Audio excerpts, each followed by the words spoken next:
कतेक दुखरा सहब बाबा अहाँ सब बात जानै छी।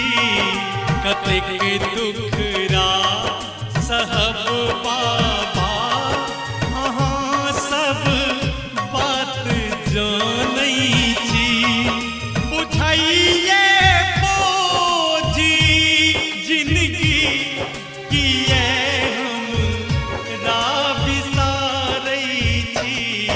कतेक दुखरा सहब बाबा अहाँ सब बात जानै छी। कतेक दुखरा सहब बाबा।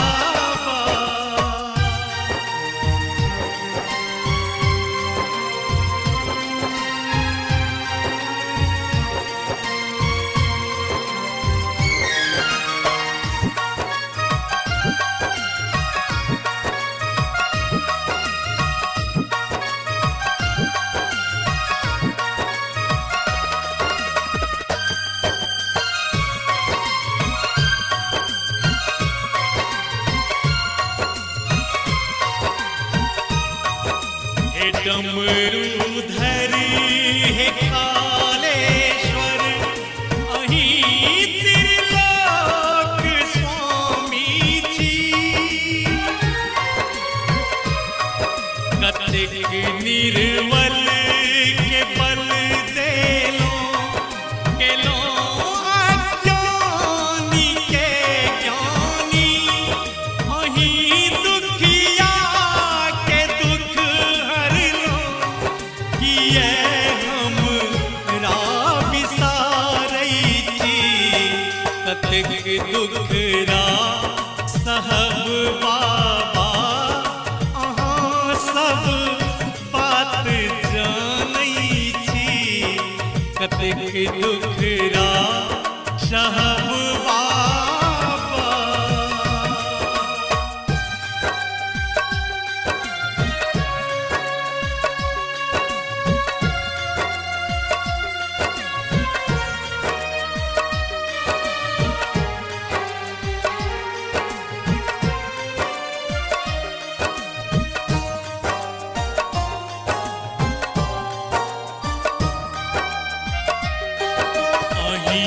गौरी के स्वामी छी अहीं भोला दानी छी।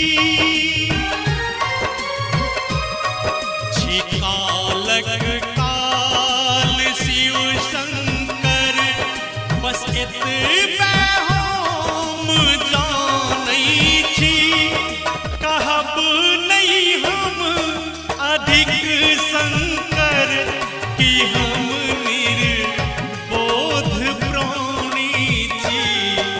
कतेक दुखरा सहब बाबा अहीं सब बात जानै छी।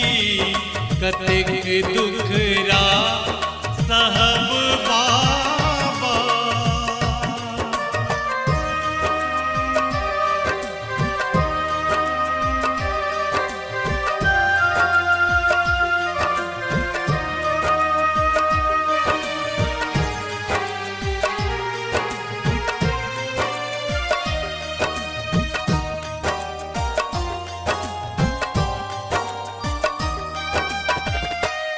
कहब हम पीरा केकरा सो कियो नहीं दर्द जानैए। महेशक कष्ट के शंभु छोड़ क्यों नहीं जानैए।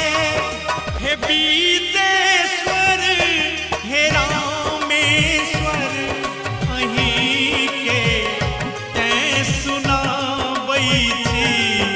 कतेक दुखरा सहब बाबा अहाँ सब बात जानै छी। बुझाइए बोझी जिंदगी किए